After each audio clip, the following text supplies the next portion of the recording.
수아 사람 빌닷이 대답하여 이르되, 네가 어느 때까지 이런 말을 하겠으며 어느 때까지 네 입의 말이 거센 바람과 같겠는가? 하나님이 어찌 정의를 굽게 하시겠으며 전능하신 이가 어찌 공의를 굽게 하시겠는가? 네 자녀들이 주께 죄를 지었으므로 주께서 그들을 그 죄에 버려두셨나니, 네가 만일 하나님을 찾으며 전능하신 이에게 간구하고 또 청결하고 정직하면 반드시 너를 돌보시고 네 의로운 처소를 평안하게 하실 것이라. 네 시작은 미약하였으나 네 나중은 심히 창대하리라. 샬롬. 오늘도 새벽을 깨어 기도의 자리에 나오신 여러분들을 환영합니다. 기도 외에는 역사하는 힘이 없음을 우리는 압니다. 그래서 기도의 능력으로 하나님의 축복을 얻고자 이 자리에 나오신 여러분들에게 하나님의 놀라운 은총이 함께 하시기를 간절히 축원합니다. 오늘 본문을 보면 욥의 이야기를 듣고 있던 친구인 빌닷이 욥을 정죄하기 시작합니다. 욥을 공격하는 빌닷의 논리 속에는 합당하지 않은 관점이 포함되어 있습니다. 근데 때로 우리도 빌닷과 같은 그런 관점으로 사람들을 정죄하곤 합니다. 그래서 우리는 빌닷의 이야기를 통해 우리가 버려야 될 잘못된 관점들을 살펴보도록 하려고 합니다. 첫 번째로는 모든 문제는 죄에 대한 하나님의 징계다라고 하는 잘못된 관점입니다. 지금까지 욥의 이야기를 쭉 듣고 있던 빌닷의 심기가 불편해졌습니다. 그는 하나님은 절대적으로 옳은 분이지만은 인간은 언제나 불의하다고 굳게 믿고 있었습니다. 따라서 삶에 어떤 문제가 생기면 전적으로 그 사람의 죄 때문이라고 확신했던 것입니다. 근데 욥의 이야기를 들어보니 욥은 자신은 아무런 잘못도 없는데 하나님이 부당하게 고난을 주셨다라고 주장을 하는 것입니다. 빌닷은 이런 욥의 주장에 화가 나 그를 정죄하면서 그가 죄 때문에 하나님의 징계를 받았다고 지금 공격하고 있는 것입니다. 물론 하나님은 의로우신 분입니다. 그렇기 때문에 인간의 죄를 반드시 징계하고 심판하십니다. 하지만 인간이 겪는 고통과 고난이 모두 하나님의 징계나 심판인 것은 아닙니다.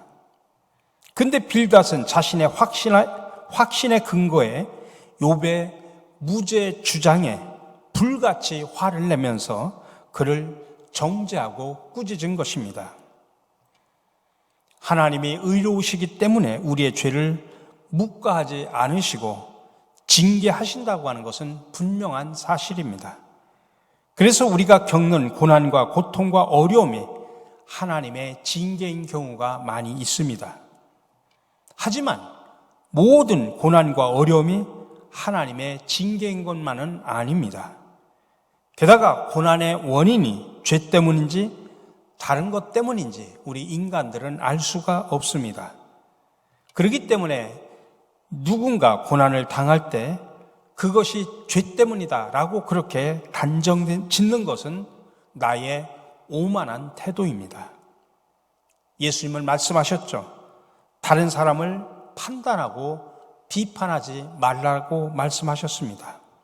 오히려 누군가 고난 가운데 있다면 그저 그를 기도하며 위로를 해 주시는 저와 여러분들이 되시기를 간절히 바랍니다. 두 번째로 인과 법칙은 절대적이다라는 사실입니다.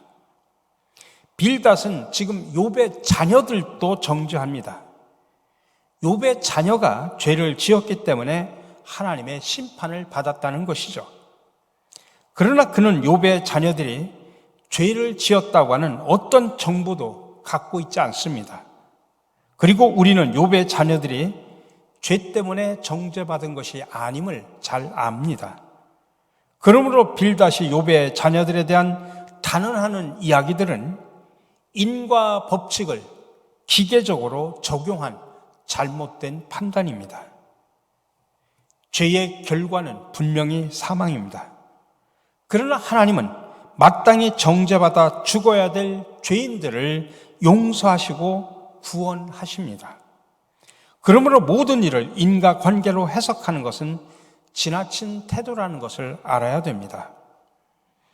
우리는 부모님이 우리에게 베풀어준 무조건적인 사랑과 은혜, 그리고 하나님이 베푸시는 용서와 자비의 은혜 가운데 살아가고 있습니다. 그러므로 우리는 다른 사람에게 인과응보의 법칙을 무리하게 적용하면 안 됩니다. 예수님은 10,000달란트 빚진 자를 탕감해준 어떤 임금의 비유를 말씀하셨습니다. 10,000달란트 빚진 자는 임금의 자비로 그 모든 빚을 다 탕감받았습니다. 근데 그는 100데나리온 빚진 동료에게 자비를 베풀지 않아서 결국 자신이 받았던 은혜를 박탈당하고 말았습니다. 하나님이 우리를 넘치는 자비로 용서를 해 주셨다는 사실을 기억하고 우리도 서로 용서함으로 사랑을 실천하는 자리에 머물러 있어야 됩니다. 우리 사랑하는 성도 여러분, 빌닷은 잘못된 확신을 가지고 다른 사람을 판단하고 정죄하는 오만한 태도를 보였습니다. 우리의 온전하지 못한 지식이 다른 사람을 죽이는 칼이 될 수 있다는 사실을 여러분 잊지 말아야 됩니다. 오히려 우리는 은혜 받은 자로서 다른 사람들에게 하나님의 은혜로 다가가 그들을 품어 안을 수 있어야 됩니다.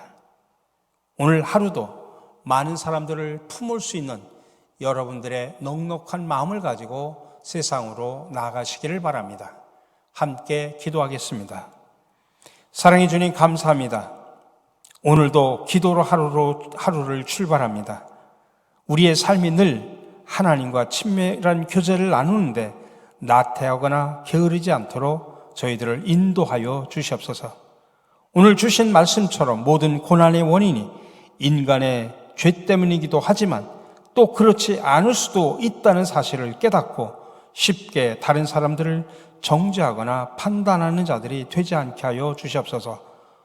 오늘도 예수님을 닮은 인격과 믿음을 가지고 세상에 나가 모든 사람들을 넉넉하게 품을 수 있는 귀한 마음을 가지고 또 사랑의 마음을 가지고 세상으로 나가 많은 사람들에게 그리스도의 사랑을 드러내는 우리 멋있는 성도들이 되게 하여 주시옵소서. 이 모든 말씀 예수 그리스도의 이름으로 기도드립니다. 아멘. 자, 오늘 새벽에도 여러분들 각자의 기도의 제목을 가지고 이 자리에 나오셨습니다. 여러분, 하나님 앞에 여러분들의 무거운 짐, 여러분의 많은 아픔들 아뢰시기를 바랍니다. 그리고 여러분들의 비전과 소원을 하나님 앞에 아뢰시기를 바랍니다. 각자의 기도의 제목을 가지고 기도하시면서 자유스럽게 마무리하시고 돌아가시기를 간절히 바랍니다. 함께 기도하겠습니다.